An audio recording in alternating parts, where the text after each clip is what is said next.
Arjuna said, "O Krishna, sometimes you talk of renunciation of actions, and then you also praise the practice of karma yoga. Please tell me that definite superior out of these two that will lead to the highest welfare." Lord Krishna said, "Sannyasa and karma yoga both lead to the highest welfare and liberation. But of these two, karma yoga is superior to sannyasa." Sannyasa, renunciation of actions.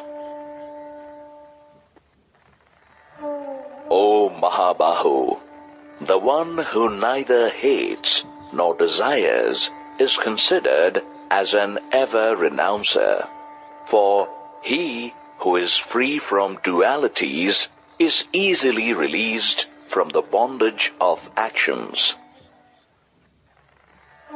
The ignorant and not the wise speak of Sankhya Yoga and Karma Yoga as different. Any person who is firmly established in even one of them attains the same result. The state which is attained by Sankhyas can also be attained by Karma Yogis. Therefore, the one who seeks Sankhya Yoga and Karma Yoga to be the same sees correctly. Sankhyas, the ones who practice Sankhya Yoga. Karma Yogis, the ones who practice Karma Yoga. O Mahabahu, renunciation is difficult to attain without practicing Karma Yoga. But the yogi who practices contemplation attains the Brahma soon. The Karma Yogi, whose mind is pure, who has conquered the senses, and who realizes his self as the self in all beings, he is unaffected even while performing actions.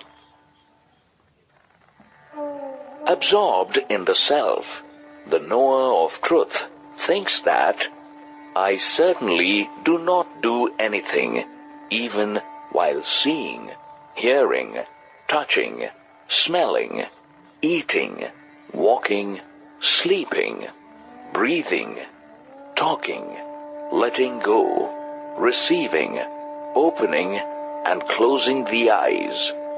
He knows that the senses operate according to their sense objects.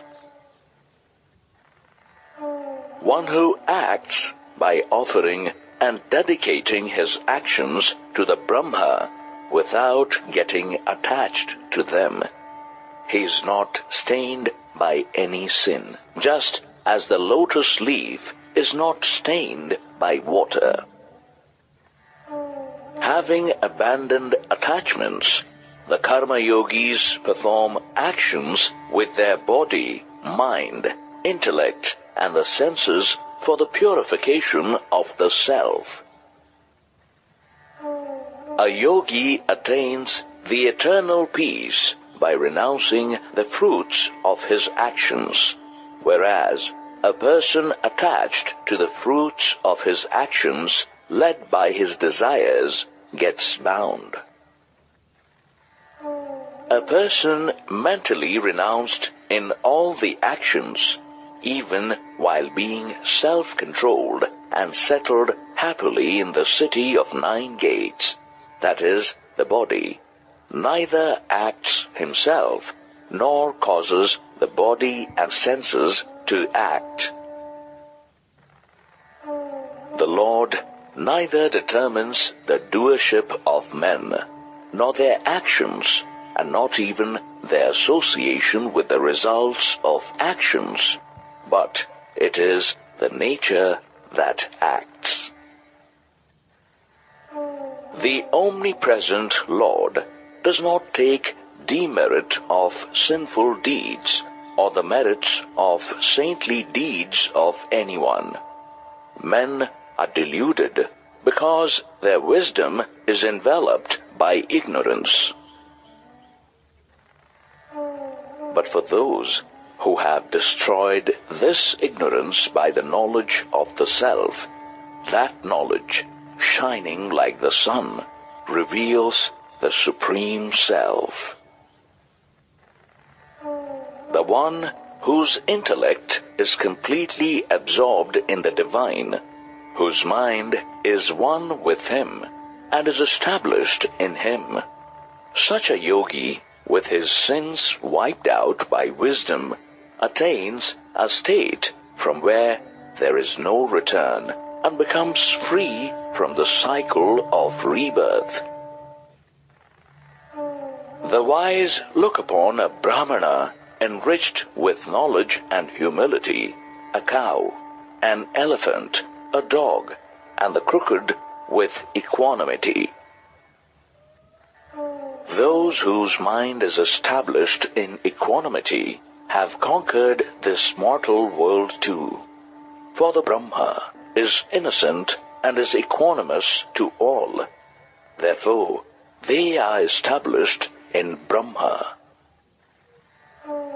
The person with a firm intellect and a doubt-free mind, who neither rejoices at gaining what is pleasant, nor feels upset on obtaining the unpleasant, consider that knower of the Brahma to be eternally established in the Brahma.